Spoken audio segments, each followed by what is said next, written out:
Okay. Yeah, good afternoon, everyone.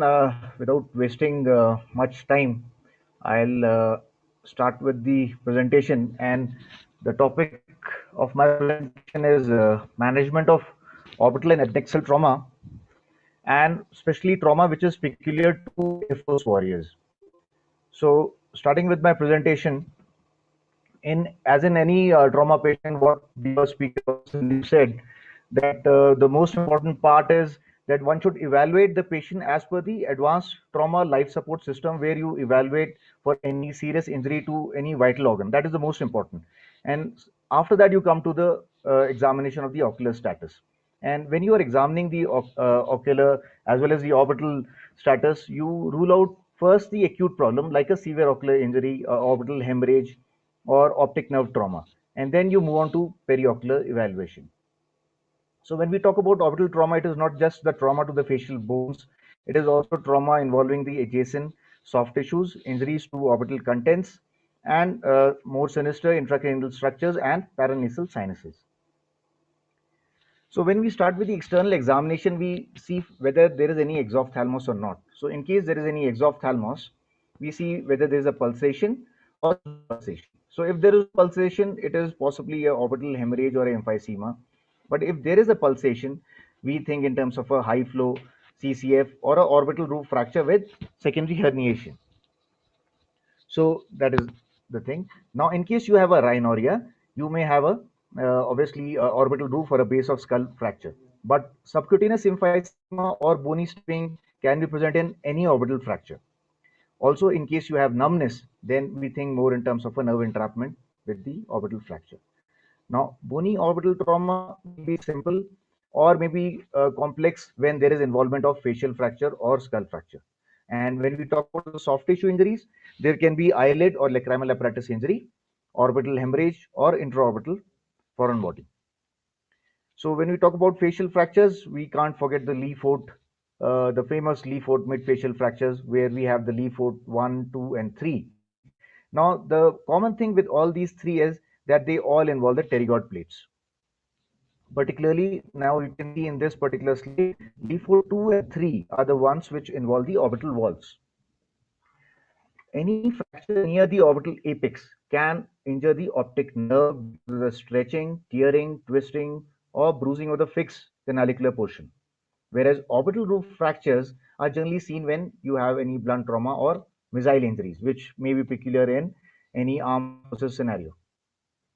Now, in orbital roof fractures, in particular, you have epistaxis, rhinorrhea, anosmia, restricted upgaze and ptosis, depression of supraorbital rim, and hyperesthesia, cranial nerve V1, hypothalamus and pulsatile. As we all know, the famous dictum, orbital flows blow out and roofs blow in. Not all orbital fractures are operated. It is only fractures which have a depressed skull fracture or diplopia, exophthalmos, or frontal sinus fracture. Now, in medial orbital fractures or naso-orbital ethmoidal fractures, they generally occur because of face striking solid surfaces, which may be there in cases of armed forces scenario more often. And these cases generally involve the frontal process of maxilla, lacrimal bone, ethmoid bone, and they lead to a depressed bridge of the nose and traumatic telecanthus. Now, common symptoms in medial orbital fractures could be horizontal diplopia, orbital emphysema, orbital hemorrhage, anophthalmos, or damage to the lacrimal drainage system. And it generally leads to a lateral displacement of medial canthus. Indication for surgery in naso-orbital ethmoidal fracture is this in itself is an indication, because all these fractures which generally involve medial orbital wall, we generally go in for surgical intervention. Now we come to the orbital floor fracture, which is generally the most common, and it is located in the middle location.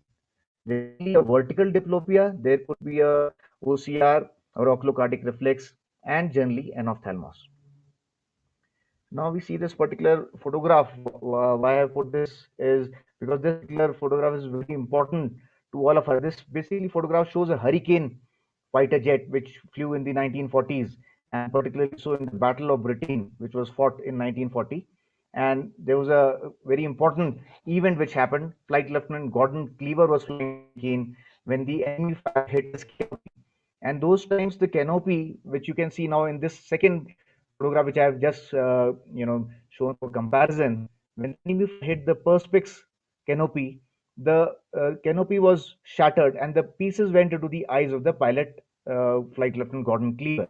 At the time, the RAF ophthalmologist, the Royal Air Force ophthalmologist, was Harold Ridley, and he examined Gordon Cleaver subsequently over many months, and he noticed that this perspex, which was embedded within the eyes of this particular fighter pilot, didn't cause any reaction.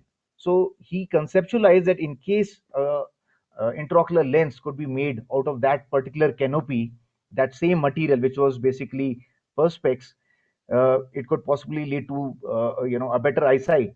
And this lens or IOL was made by the Rayner company, and as we all know, it was history, and that is why we remember this particular event.